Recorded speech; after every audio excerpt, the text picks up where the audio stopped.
회계 신문하고 인사할 텐데요. 이렇게 인사했으면 좋겠습니다. 원더풀 하고 인사해 보겠습니다. 원더풀. 네. 왜 원더풀이냐? 원하는 것보다 더 잘 풀리시기 바랍니다. 하는 뜻에서 원더풀입니다. 우리 그 마음을 잡아서 다시 한번 원더풀 할까요? 원더풀. 감사합니다. 오늘 주신 하나님의 말씀을 통하여 우리에게 큰 은혜가 되기를 소망합니다. 설교를 시작하면서 조금 재미있는 퀴즈로 시작하려고 합니다. 네, 다음 화면 좀 보여주시겠습니까? 네, 다음 화면에 보면 어떤 문제가 하나 나올 겁니다. 어떤 문제가 나오는데 여러분들이 맞추시면 됩니다.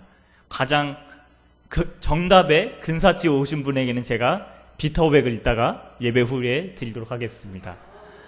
네, 지금 조금 빨리 지나간 것 같은데 앞쪽입니다. 네, 조금만 기다려주시면 금세 될 것 같습니다.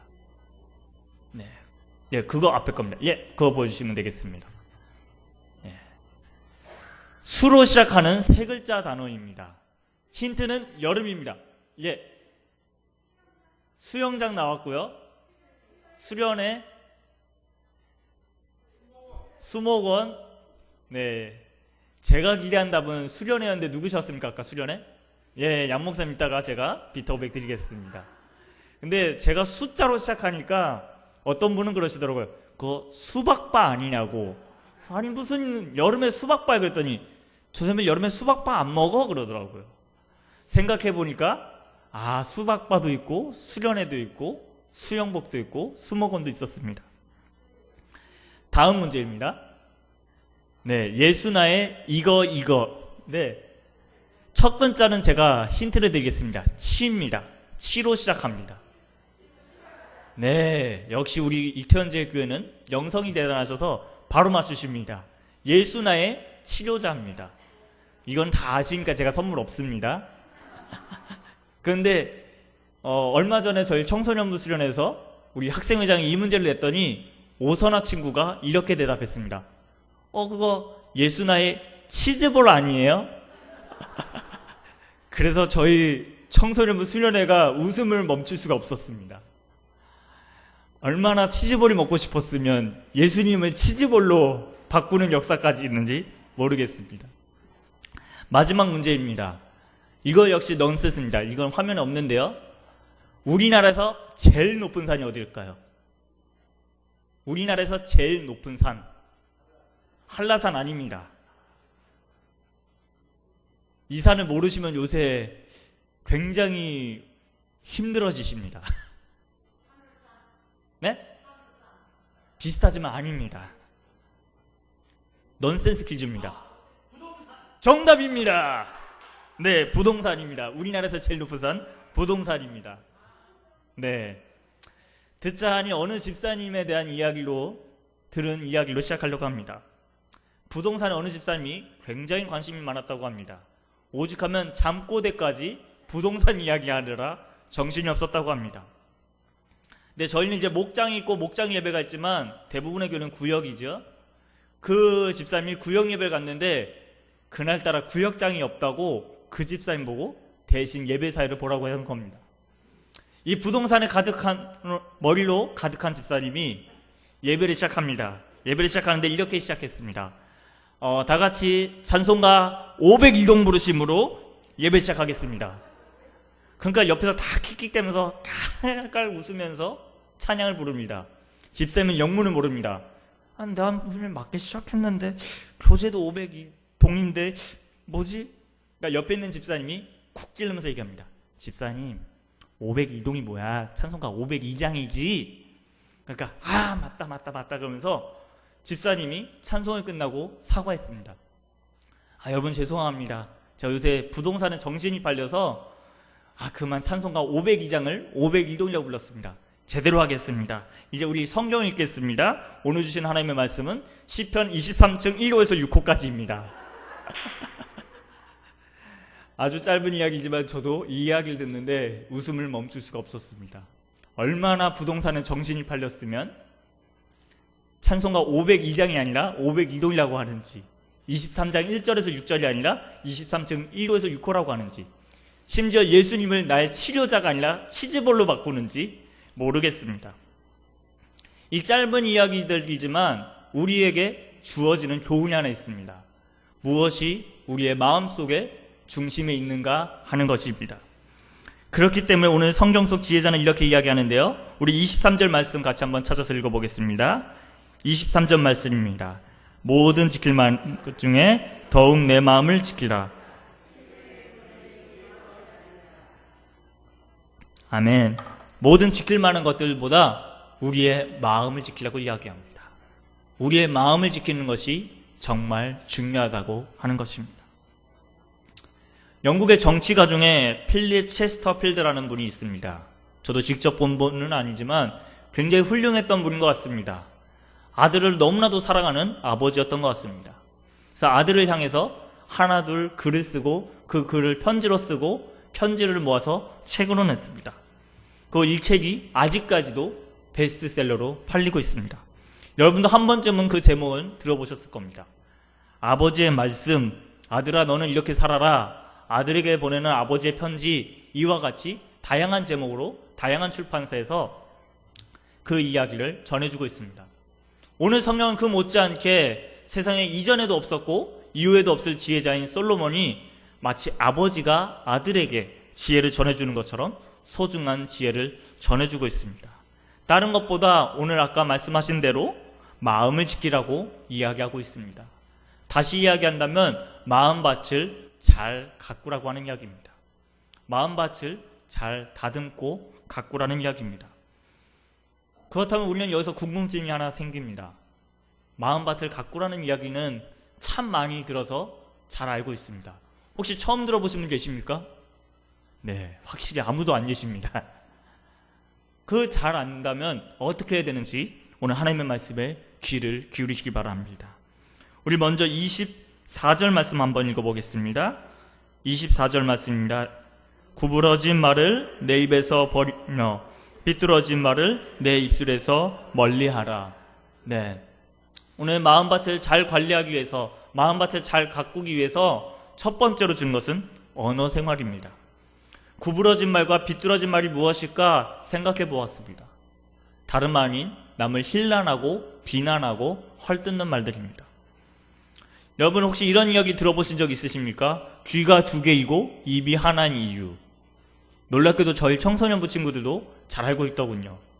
귀가 두 개인 이유는 두 배로 잘 들으라는 이야기입니다. 입이 하나인 이유는 그걸 절반으로 말은 줄이고 잘 들으라는 이야기입니다. 정말로 우리가 그렇게만 살아간다면 이 세상은 참 행복할 겁니다.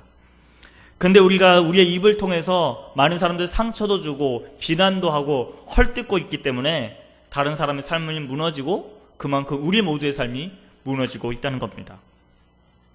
성경 속에서 야고보서에서 야고보는 이렇게 이야기합니다. 우리의 말이 나오는 혀를 잘 길들이라면서 이렇게 이야기합니다. 혀는 능히 길들일 사람이 없나니 쉬지 아니하는 악이요 죽이는 독이 가득한 것이라. 이것으로 우리가 주 아버지를 찬송하고 또 이것으로 하나님의 형상대로 지음을 받은 사람을 저주하나니 한 입에서 찬송과 저주가 나오는도다. 내 형제들아 이것이 마땅하지 아니하니라. 샘이 한 구멍으로 어찌 단물과 쓴물을 내겠느냐. 야고보서 3장 8절에서 11절까지 말씀입니다. 우리가 하나님을 찬송한다고 하면서 하나님을 영화롭게 한다고 하면서 하나님을 높여드린다고 하면서 동시에 그 입으로 누군가를 헐뜯고 비난하고 저주하는 일을 하고 있다는 이야기입니다. 제가 정확하게 출처는 못 찾았습니다만 이런 통계가 있습니다. 그리스도인들이, 그러니까 우리들 이야기죠. 주일 예배를 마치고 받은 은혜가 있지 않겠습니까? 그 은혜를 가장 잃어버리기 쉬운 곳은 어디일까요? 네, 1위는 교회 주차장이라고 합니다. 교회 주차장에서 아니 저 권사는 운전을 저따구로 하는 거야? 아니 저 집사는 적어도 운전 면허가 있는 거야? 그러기도 시작하고요. 입에 담을 수 없는 뭐 개나리부터 시작해서 여러 가지 동물들이 나오기도 시작합니다. 식물이 나오기도 하고요. 겟세마네라는 지명까지 나온 사람도 들어보았습니다. 근데 우리가 주목해야 될 것은 방금 전까지 교회에서 주일 예배를 드리고 하나님의 은혜를 찬양하고 속죄함 찬양했던 그 우리가 그 한 입으로 누군가를 저주하고 비난하고 헐뜯고 있다는 겁니다. 그렇기 때문에 시편에 나오는 시는 이렇게 고백했지요. 우리 이 시편 141편 3절 말씀 화면을 보면서 같이 읽겠습니다. 시작. 여호와여 내 입에 파수꾼을 세우시고 내 입술의 문을 지키소서. 아멘. 하나님께서 내 입술에 파수꾼을 세워주시기를 간청하는 것입니다. 내 입술 속에 하나님 파수꾼을 세워 주십시오. 그럼 그 파수꾼을 세워야 되는 이유는 분명합니다. 하나님께서 선물로 주신 이 입술을 활용해서 서로 세우고 격려하고 응원하고 지지하는 게 필요하다는 이야기입니다. 또 그러면서 하나님의 뜻을 함께 이루어가야 합니다. 서로 격려하고 기도하면서 지지하면서 내가 당신을 응원합니다, 사랑합니다, 감사합니다, 축복합니다 하면서 우리는 그 입술을 활용해야 합니다. 우리가 오후 예배면 참 많은 찬양을 드립니다. 오늘도 제가 세번가 한 6, 7곡을 불렀습니다. 하늘소리에서 부른 찬양, 그 전에 우리가 같이 오전 예배 때 드렸던 찬양, 주일날 하루에만 10개 이상의 찬양을 부릅니다. 만약에 우리가 10개 이상의 찬양을 한다면 그만큼 10명 이상의 사람들에게 축복을 전해줘야 되지 않겠습니까? 하나님의 사랑을 나누어 줘야 되지 않겠습니까? 그런 마음을 담아서 우리 옆에 계신 분하고 인사하겠습니다. 사랑합니다. 축복합니다. 바라기는 하나님께서 우리의 입술을 활용하셔서 하나님의 성전을 지어가고 하나님의 교회를 거룩하게 하실 줄로 믿습니다. 두 번째 말씀입니다. 우리 25절 말씀 함께 읽어보겠습니다. 25절입니다. 내 눈은 바로 보며 내 눈꺼풀은 내 앞을 곧게 살펴. 바로 보는 눈, 또 앞을 곧게 살펴보는 눈꺼풀을 가지라고 하는 이야기입니다. 눈에 대한 이야기를 생각하다 보니 관점에 대한 이야기입니다. 다시 말하면 세계관에 대한 이야기입니다. 우리는 모두 각자가 가지고 있는 관점이 있습니다. 오늘 저희가 청소년부 예배를 드리는데 실명을 거론할 수 없는 한 친구가 혼자 검은 마스크를 썼습니다. 나머지는 다 흰색 마스크를 썼습니다. 근데 제가 그 검은 마스크를 썼다고 그 친구한테만 너는 검은 마스크를 썼으니까 너도 속이 그 마스크처럼 검을 것이야, 그렇게 생각하면 되겠습니까? 그렇게 생각하면 큰 오해입니다. 도리어 그 친구만 마음이 하얗고 나머지 흰 마스크를 쓴 사람들이 도리어 속이 검을 수도 있는 겁니다. 근데 우리는 그런 일이 참 많습니다. 어떤 일을 하는 데 있어서 내가 가진 생각대로, 내 관점대로, 내 편견대로, 내 오해와 아집대로 사람을 생각할 때가 참 많습니다. 그렇기 때문에 오늘 하나님의 말씀은 정확하게 우리에게 얘기해 줍니다. 이런 가운데 우리의 관점을 정확하게 해라. 고든 세계관을 가지고 살아가라라고 이야기하고 있습니다. 예수님께서는 마태복음 6장 22절에 이렇게 말씀하셨습니다. 눈은 몸의 등불이니 그러므로 내 눈이 성하면 온몸이 밝을 것이요. 다시 얘기하면 그 바라보는 눈이 어두운지 밝은지에 따라서 밝게 볼 건지 어둡게 볼 건지가 결정된다는 겁니다. 만약에 눈이 어둡다면 우리가 바라보는 것도 어두울 것입니다. 만약에 눈이 밝다면 우리가 바라보는 것 역시 밝을 것입니다.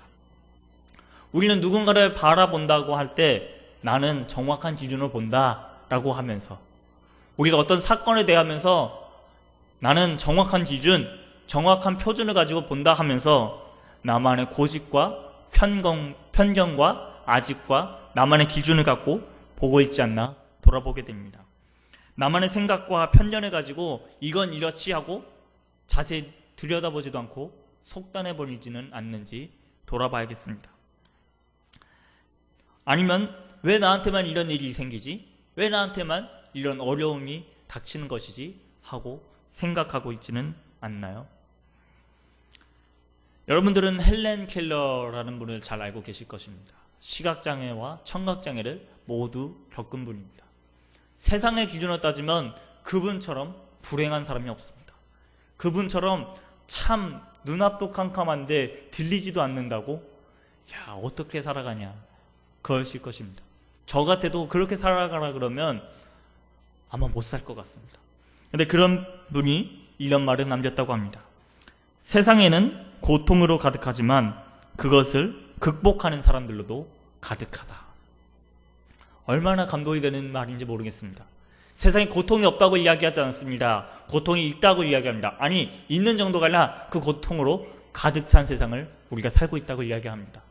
하지만 그 못지않게 그 고통들을 극복하는 사람이 있다라고 이야기합니다. 우리가 가지고 있는 것들, 어려움들, 고통으로 볼 수도 있고 괴로움으로도 볼 수 있지만 이 모든 것을 잘 이겨낼 수 있는 성숙한 믿음이 있어야 합니다. 그것이 성도답게 마음밭을 잘 가꾸는 비결입니다. 그런 것을 알았던 한 사람이 있었습니다. 그 사람 이름은 여러분도 잘 아시는 사도 바울입니다. 사도 바울은 세계 곳곳에서 하나님의 복음을 전하기 위해서 노력했던 사람입니다. 그가 이러한 말을 남겼습니다. 우리 화면에 보면서 같이 한번 읽어볼까요? 시작. 주 안에서 항상 기뻐하라. 내가 다시 말하노니 기뻐하라. 아멘. 기뻐하라가 저 한 절 안에만 여러 번 나옵니다. 근데 여러분 잘 아시지요? 이 빌립보서가 옥중선신입니다. 빌립보 교회를 향해서 바울이 마음 편하게 쓴 것이 아닙니다. 빌립보 교인들을 향해서 감옥 가운데서 있습니다. 혹시 감옥에 또는 구치소라는 곳에 면회라도 가보신 적 있으십니까? 네, 저는 없어서 감옥에 들어간다는 것이 어떤 느낌인지 모르겠습니다만 참 힘들 것 같습니다. 아무리 내가 죄를 지은 게 잘못됐다고 인정을 한다 해도 감옥에 간다는 거 쉽지 않을 것 같습니다. 근데 사도 바울은 억울하게 감옥에 갇혔습니다. 그냥 단지 예수님의 복음을 전한다는 죄목 하나 때문에 차디찬 감방에 들어갔습니다. 그런데 그 차디찬 감방에 있는 죄수 바울이 빌립보 교회 교인들에게, 그 우리들에게 무엇라고 이야기합니까? 기뻐하라, 주 안에서 기뻐하라. 아니, 어떻게 그 가운데서 기뻐할 수 있다고? 생각해 보니까 감옥에 갇혀있지만 주 안에서 기뻐할 수 있다는 것을 깨달았기 때문에 그렇습니다. 감옥이었지만 하나님과 동행할 수 있는 시간이 되었다는 것을 고백할 수 있었던 것입니다. 우리의 관점은 하나님의 눈으로 바라보고 주어진 상황 그 너머에 계신 하나님을 볼 수 있는 믿음의 눈이 우리에게 필요합니다.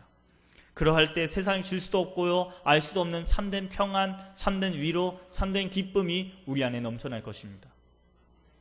지금까지는 우리가 이제 역사를 구분할 때 BC와 AD로 나눴습니다.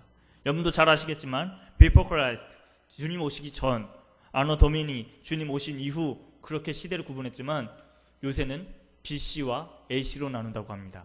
뭔지 아십니까? Before Corona, After Corona. 코로나 이전과 코로나 이후로 확 달라졌다고 이야기합니다. 아마 30년이 지나면 먼 훗날에 저희 미래의 다음 세대들은 저희의 단체 사진을 보고 기겁을 할 겁니다. 아니, 어떻게 마스크를 하나도 안 쓰고 사진을 찍을 수 있지? 하고 놀랄 것입니다. 우리가 이렇게 코로나로 어려운 상황을 계속 보내고 있습니다. 한 달 뒤면, 두 달 뒤면, 세 달 뒤면 끝나겠지 했던 코로나가 끝날 듯 안 끝나고 있습니다. 이런 어려운 가운데 여전히 경기는 어려워지고 있고요, 우리의 상황은 점점 나아질 기세가 보이지 않고 있습니다. 그렇다고 해서 계속 낭만만 하시겠습니까? 하나님은 오늘 우리에게 말씀하십니다. 우리의 관점을 하나님의 관점으로 바라보라고 말입니다. 참 놀라운 것은 하나님의 관점을 보니 놀라운 일들이 많이 있습니다. 지난 청소년부 수련회는 사상 초유의 온라인 수련회였습니다. 온라인과 오프라인이 같이 하는 온라인 수련회였습니다. 현장에서 저희 학생회장이 레크레이션을 진행하고 그것을 각자의 집에서 인터넷으로 생중계를 받는 청소년들의 참여가 있었습니다. 온라인도 아니고 오프라인도 아니고 그 두 개가 합쳐진 온라인이라는 최초의 시도가 코로나 덕분에 가능했습니다. 만약 코로나가 아니었으면 예년처럼 다 같이 모여서 물놀이를 했을지는 모르지만 이번에는 사상 초유의 온라인 수련회를 경험해봤습니다. 바로 이것처럼 우리가 하나님의 관점을 보느냐 아니면 세상의 관점을 보느냐에 따라서 우리는 그 가치가, 우리의 마음밭이 달라진다는 것입니다. 바라기는 믿음의 관점을 가지고 하나님의 뜻을 온전히 따르며 마음밭을 잘 가꾸는 우리 교우들 되시길 간절히 소망합니다. 세 번째는 우리 26절부터 27절까지 한번 말씀 읽어보겠습니다. 26절부터 27절까지 말씀입니다. 내 발이 행할 길을 평탄하게 하며.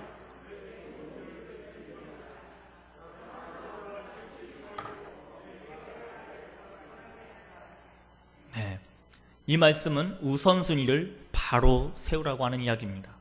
좌로나 우로나 치우치지 말고 중심을 굳게 잡으라고 하는 이야기입니다. 사람은 좌든 우든 한쪽에 치우치기 쉽습니다.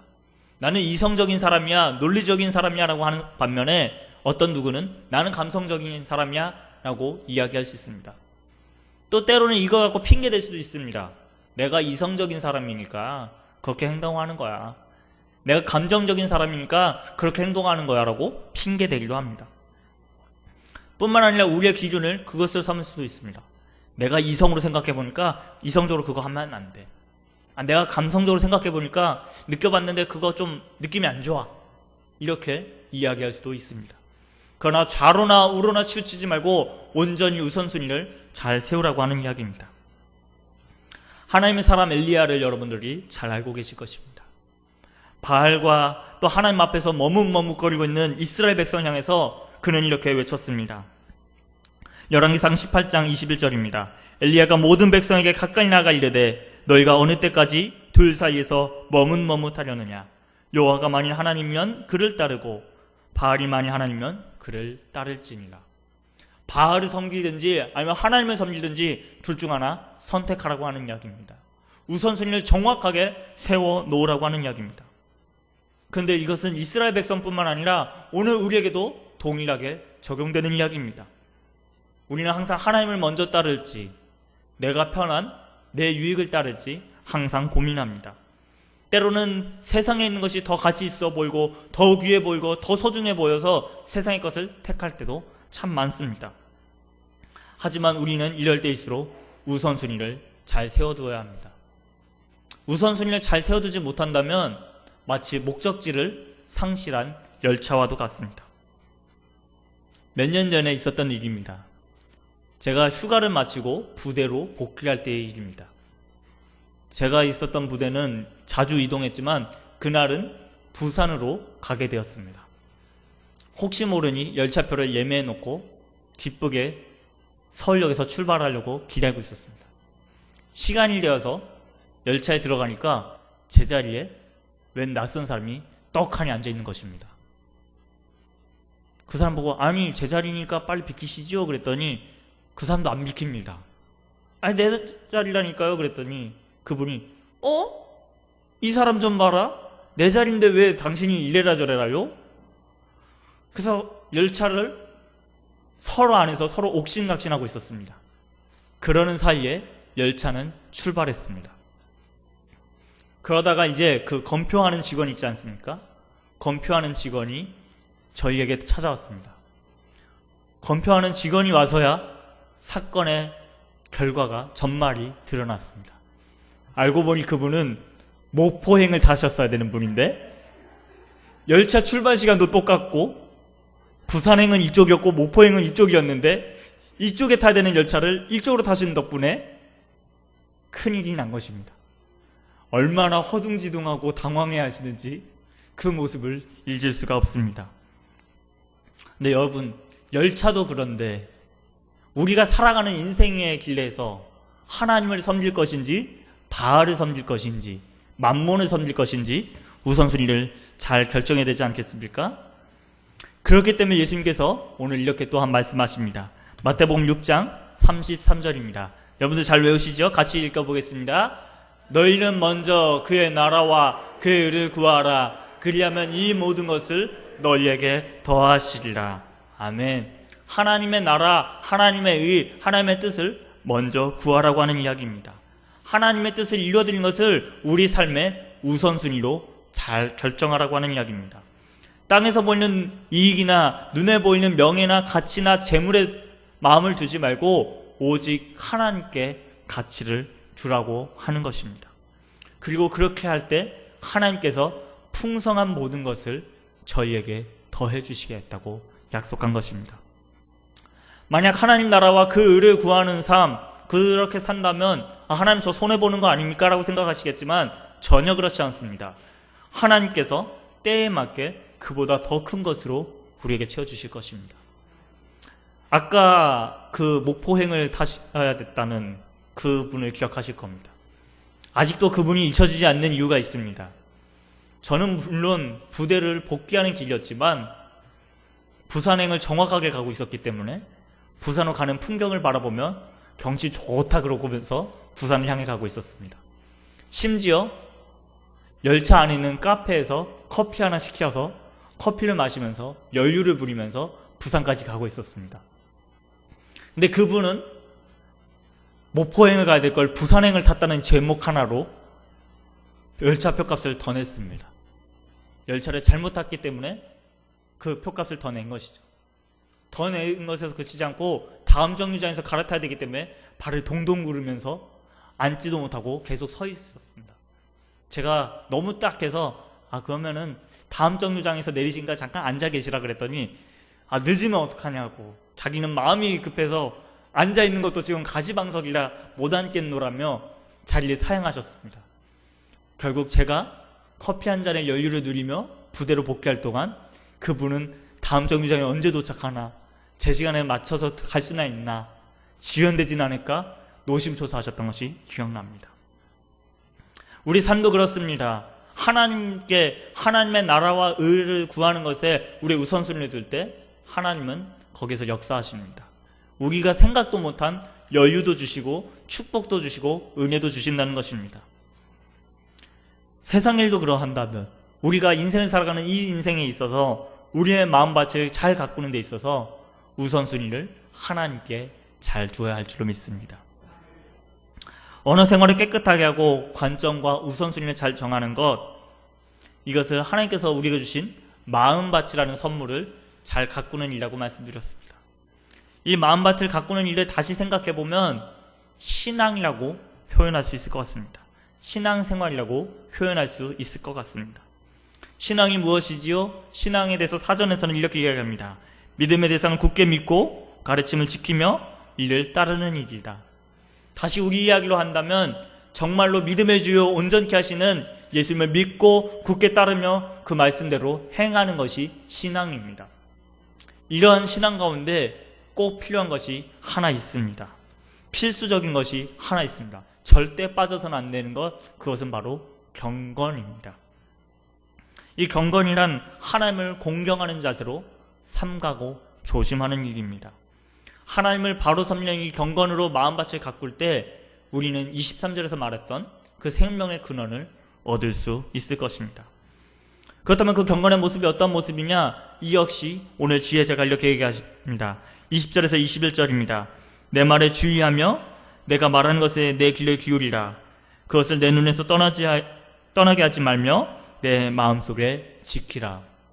이 말씀을 읊조리고 묵상하다 보면 새로운 출발을 앞에 둔, 정말로 사랑하는 지도자였던 모세를 잃어버리고 새로운 출발을 해야 했던 여호수아에게 하나님께서 주셨던 말씀과 너무나도 동일합니다.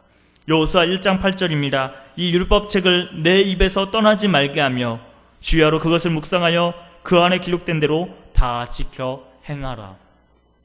다시 이야기한다면 경건은 하나님이 정말 원하시는 이 마음밭을 가꾸는 것은 하나님의 말씀을 붙들고 하나님의 말씀에 이끌려서 하나님의 말씀대로 살아가는 것, 하나님의 말씀의 힘을 얻어서 그 위로를 얻어서 하루하루 살아가는 것, 그것이 참된 경건이요, 참된 신앙생활이요, 아름다운 마음밭을 가꾸는 일이라는 것입니다.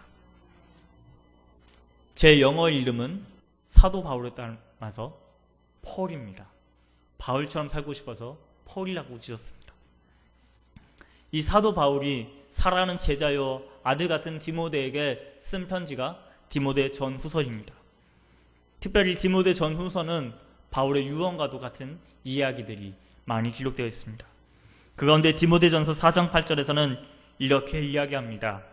육체의 연단은 약간의 유익이 있으나 경건은 범사에 유익하니 금생과 내생의 약속이 있느니라. 우리가 몸을 가꾸기 위해서, 육체를 위해서 여러 가지를 합니다. 운동도 하고요. 최근에는 퍼스널 트레이닝에서 개인 코치에게 운동도 지도받기도 합니다. 운동이라고 아무거나 하는 것이 아니라 사람마다 맞는 운동을 따로 구별해 둔다고 합니다. 그렇게 우리가 운동도 하는데, 그렇다면 경건은 지금의 삶과 앞으로의 삶, 그리고 하나님 앞에 다시 우리가 만나는 그날에도 여전히 약속이 있다고 이야기하는 것입니다. 다시 말해 마음밭을 잘 가꾸는 것은 우리에게 정말로 아름다운 열매로 맺혀진다는 것입니다. 우리의 언어 생활이, 우리의 관점이, 우리의 우선순위가 하나님 말씀대로만 살아간다면 우리는 23절에 말하는 그 생명의 근원을 얻을 수 있을 것입니다. 말씀을 마무리하려고 합니다. 작년 가을에 저희 교회에서는 양육 사역 영성대학이 있었습니다. 혹시 기억하시는지요? 2단 특강도 있었고 선조 파노라마 과정도 있었고 제가 지도한 영성훈련반도 있었습니다. 부족하지만 영성훈련반에서 하나님의 은혜를 나누려고 노력했습니다. 그리고 그 한 달의 과정을 마무리하는 날 저희 영성훈련반 학생들과 저는 하나님의 말씀대로 살아가려고 애쓰셨던 한 어른의 흔적을 만나보러 갔습니다. 그리고 그 어른이 지금 돌아가신 지 몇 년이 지났지만 그 어른의 유언이 남아져 있는 영상을 함께 들었습니다. 근데 그 어른의 유언을 듣는데 오늘 우리에게 마음밭을 잘 가꾸라고 말씀해 주시는 것만 같았습니다. 그래서 오늘 그 어른의 유언을 함께 잠깐 영상으로 듣고 말씀을 마무리하려고 합니다. 나는 우리 자손들에게 남길 유산은 하나도 없다. 문자 그대로 나는 내게 속하는 집 한 간, 땅 한 평도 없는 사람이다. 그것은 이미 너희들도 다 알 줄 생각한다. 무슨 재산을 소유한다고 하는 것은 어딘가 모르게 부끄럽게 생각이 된 까닭이다.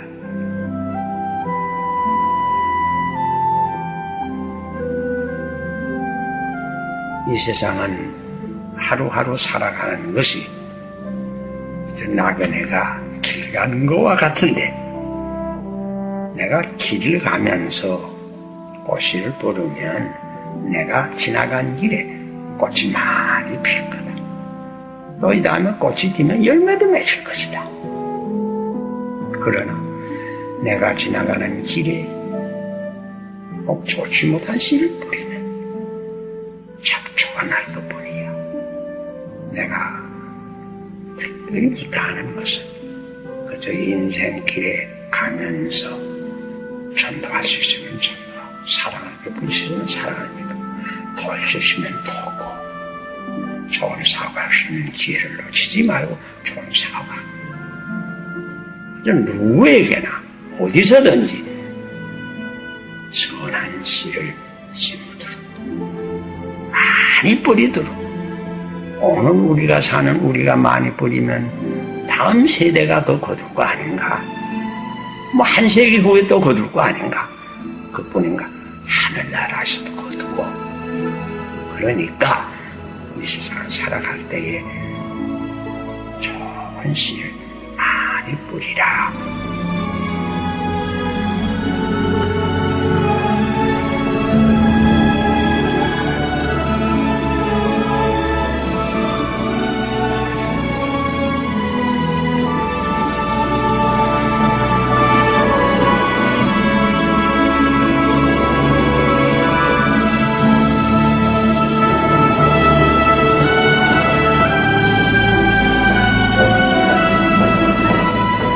저는 기적을 믿습니다.